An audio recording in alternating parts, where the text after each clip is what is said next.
ma'am? Opo. Sa driver po.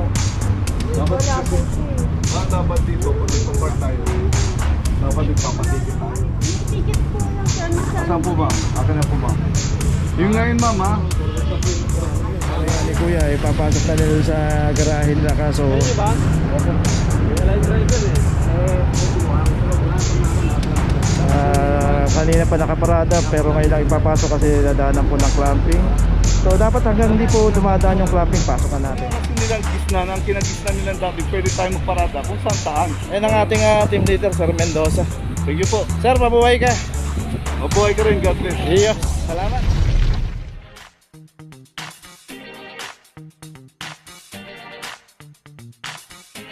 Papa Joe TV.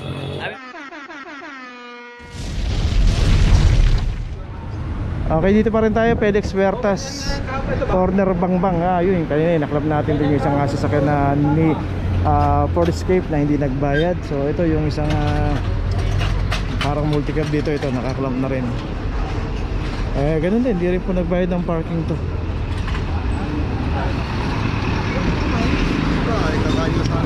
Ayun, isang Suzuki multicab din na naklap dito. Alam mo, pinakamaganda niya, parang yan na wala. Yung pinakaharapan niya, palagi yung stabilizer. Para mas 23, 24 para dito sa isang multicab na hindi nagbayad ng parking. Sandali lang po. Saan niya, ma'am? Opo. Sa driver po.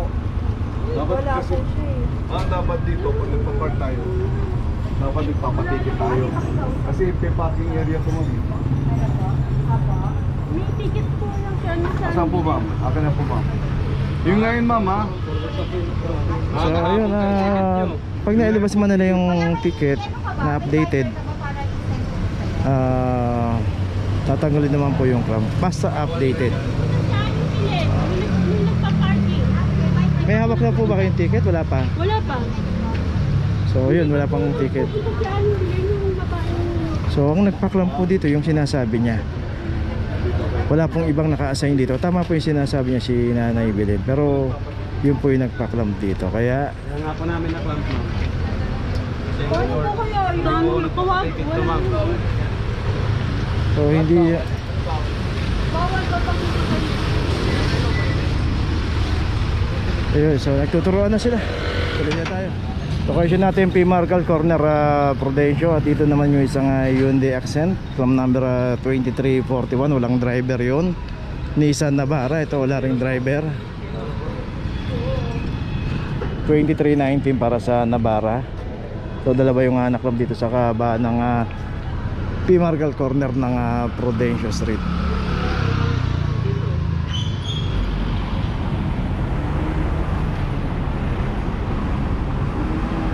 Check 817. 2319. Sa numero.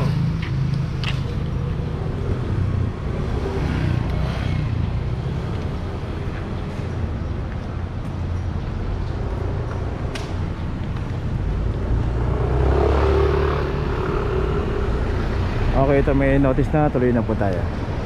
So ito na yung ginagawa yung Hyundai Accent.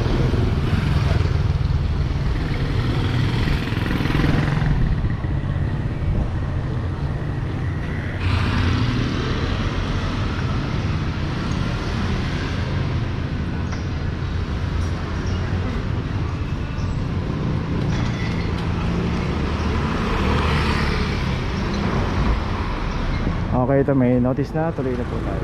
Location natin De La Puente Street, corner Lardis Sabal. At dito yung mga jeep dito, yung mga walang driver.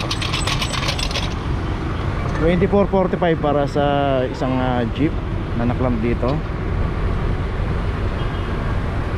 At dito rin sa kahabaan ng De La Puente Street, Mabuhay Lane at clamping zone area.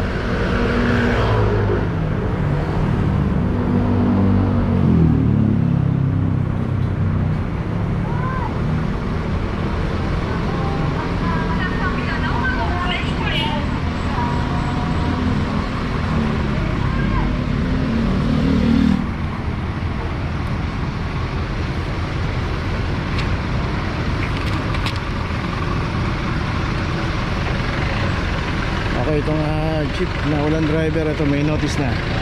Okay, tuloy na po tayo. Location natin Laon-Laang Corner Maceda. Dito isang Avanza. From number 2406 para sa Avanza. Dito rin sa kahabaan ng Laon-Laang Mabuhay Lane. At saka yung isa pa dito yung Honda City.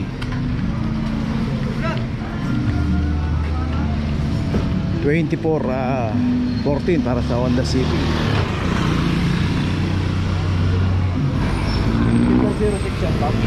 2406. So dito rin kasi sa kahaba ng Laon-Laang Mabuhay Lane. Ito ngayong talagang paparada tayo ha. Medyo matatagalan tayo. Pasok natin ito mga secondary road yan. Pwede pong pumarada dyan nga lang. Yan, kung hindi naman tayo taga-riyan tayo makaparada. Hanap po tayo ng mga mapaparadahan na maayos-ayos. Dito kasi pag inabutan po yun na walang driver, matik na po yan.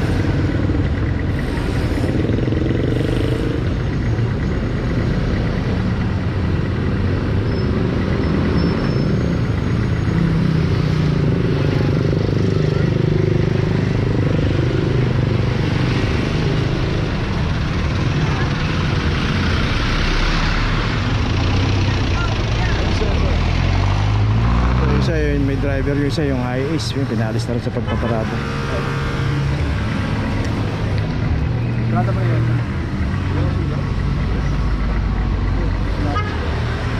So itong Honda City ito, may notice na rin nata ito. Okay, ito may notice na yung Honda City. Okay, tuloy na po tayo.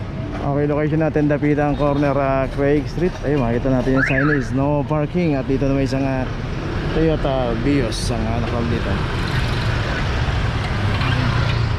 23 Pompiang. So yun nga, pagka may nakikita tayong signage na no parking, alisin na po natin yung ating sasakyan. Punta lang natin na officer sir. Sa office na lang po. So ito yung huli. Gusto dito ata mag-settle. Wala pong bayaran dito. Ito sina po ang pupuntahan natin, no? Central Market o doon tayo pumunta sa City Hall. Ayun, may notice na yung Vios. Tuloy na po tayo. Dapitan na. Location natin Dapitan Corner, Maria Cristina. Dito may isang Honda CRV. At ito yung pinarada ng CRV. Makita natin yung bangketa na yan. Dapat yan na hindi po hinaharangan yan. At lalo dito sa kahabaan ng Mabuhay Lane, bawal po yan. Ito meron ng clamp 2437 para sa CRV.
Okay, doon sa CRV may notice.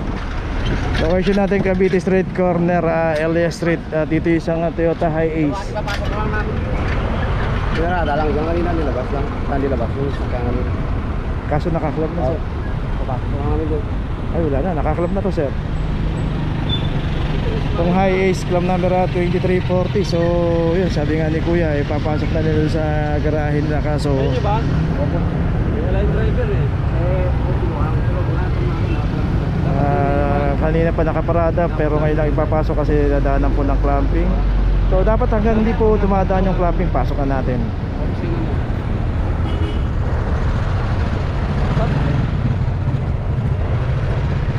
So lagi naman kung gano'n, pagka inabutan na, saka aalis, papasok, mihilang. So huwag na po natin paabutin na. Kung may mga dapat tayong gawin, alisin na natin para di na po tayo abutan ng clamping. Kasi pag na-clamp na po yan, lalo wala itong driver, hindi na alam talaga. tutubos na po tayo sa Central Market na kayo sa City Hall. Okay, may notice na. Tuloy na tayo. Okay, location natin Felix Huertas corner Bangbang.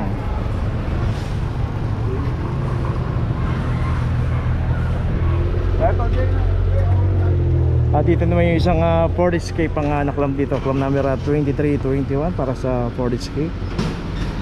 Dito rin sa kahaba ng Felix Huertas pay parking. So makikita natin lahat ng mga nakaparada rito hanggang doon both side may mga parking ticket yan. At itong isang Ford Escape ay hindi po nagbayad ng parking. Wala? Hindi, picture ako na lang. Okay, ito may notice na lalagay na. Tuloy na po tayo. Okay, nandito na ngayon tayo sa opisina ng clamping sa impounding dito sa Central. Dito na po nagtatapos ang ating vlog. Maraming salamat po sa mga subscriber, sa mga viewers, sa mga napadaan po sa ating channel. Maraming salamat po sa mga suporta nyo. Sa mga hindi pa po nakakapag-subscribe, subscribe na po tayo mga kabayan. Maraming salamat po. Mabuhay!